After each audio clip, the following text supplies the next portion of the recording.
Hello, I'm Brett Lucky, and I'm making this video to address something. Basically, I'm here to address the big elephant in the room, so to speak. Um, Benjamin Netanyahu, Prime Minister of Israel, has brought up a lot of points that most Americans and most countries of the world want to avoid addressing. Basically saying that Iran and North Korea are building nuclear weapons, and that Iran is going to use those nuclear weapons, as well as North Korea. But basically, he's saying if they use them, so will we. We will not. We, as in the Jewish people of Israel, they're not going to sit back and just take it like they have before. Historically, the Jewish people have not been very lucky and have not been treated very fairly. And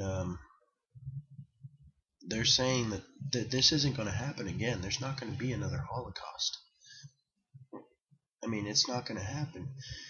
And for the reaction that he got, it was kind of shocking to me. But let's just think about something. The deal that he proposes, or that he's saying that we're making with Iran in his speech,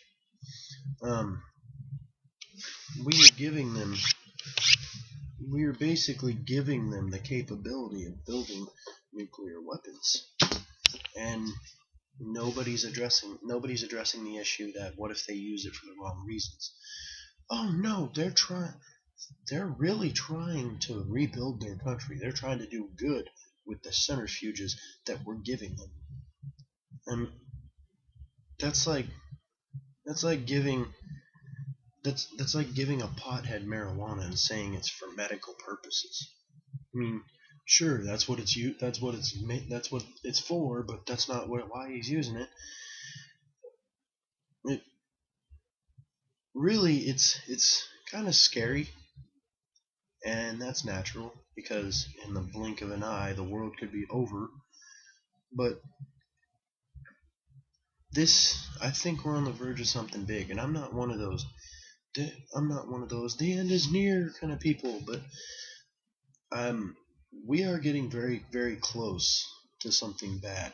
And if you look at things in the past, just before World War One, there seemed to be great progress.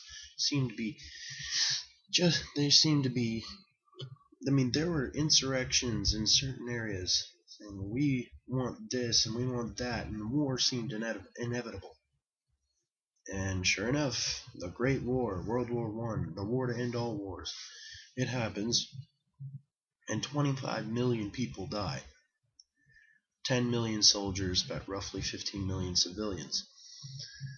Well, come 30 years later, or 25 to 30 years later, it happens again. And look at that before. The United States and the world is just coming out of the Great Depression. Things are going bad, and just when, I mean, if you looked at Germany back then, in 1933, when Hitler came into power, he said he was using all of his resources to rebuild Germany. And what he seemed to be doing a good job, because he was rebuilding the German economy that had been trashed. Because people would get paid twice. I mean, if you think about it, people were paid in Germany twice a day, millions of dollars a day, because of the inflation was so bad. And he seems to turn it around by forcing everybody to work. And if you didn't, well, then you were sent to a labor camp. And Germany's coming around, and then he starts building an empire.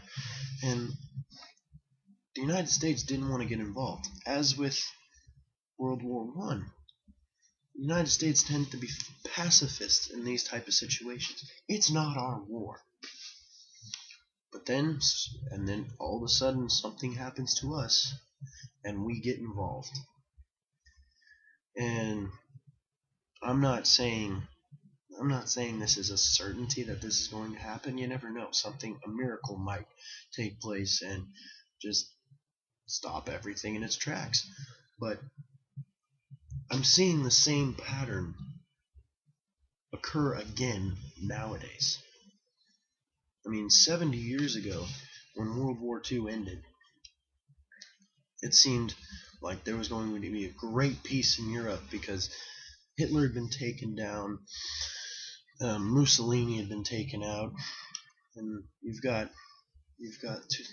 the European powers as peaceful as they'd ever been, and then all of a sudden Russia becomes the Soviet Union comes out, and the Cold War happens, and there's a big brinksmanship again. Well, now there's basically the same thing. Iran is building nuclear weapons. Let's not just deny that. I don't know why Congress seems to just disagree with Benjamin Netanyahu, because the people of America back him up. We understand that there's something going on. What is the government not telling us to disagree with him so bad? Are they that stubborn in their ways? Do they want something that bad? Are they so selfish in their own interests that they want something like that so bad? Or is there something else going on?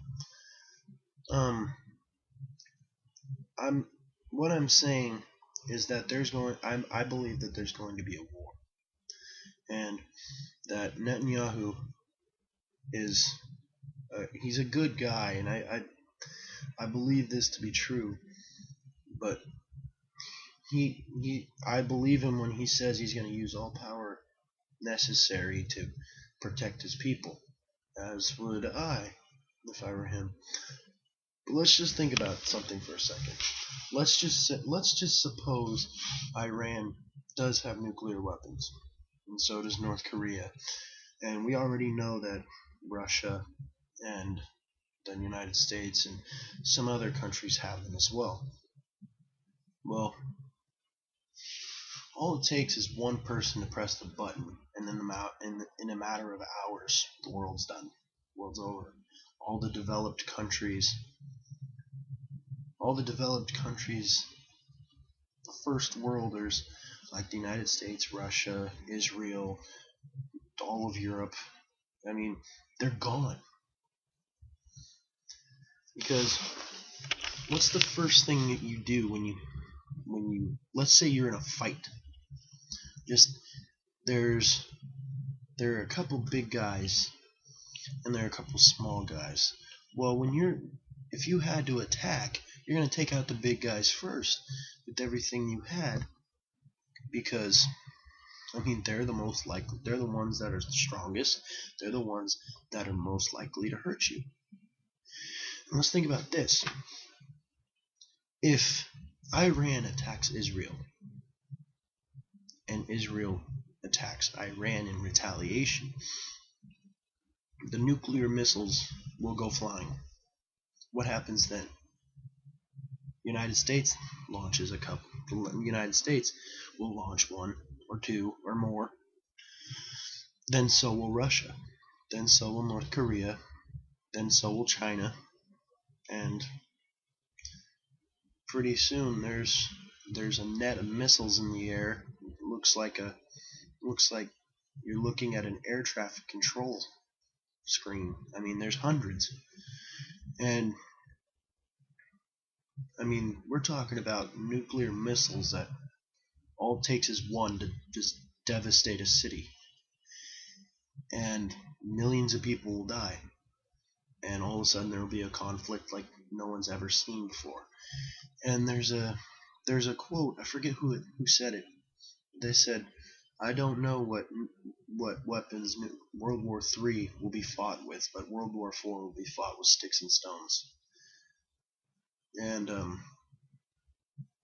basically, to sum this up, I'm behind Netanyahu. I don't know why the White House is so upset by what he had to say. I think that Netanyahu has he has my support, and at this point I've lost all faith in the United States government.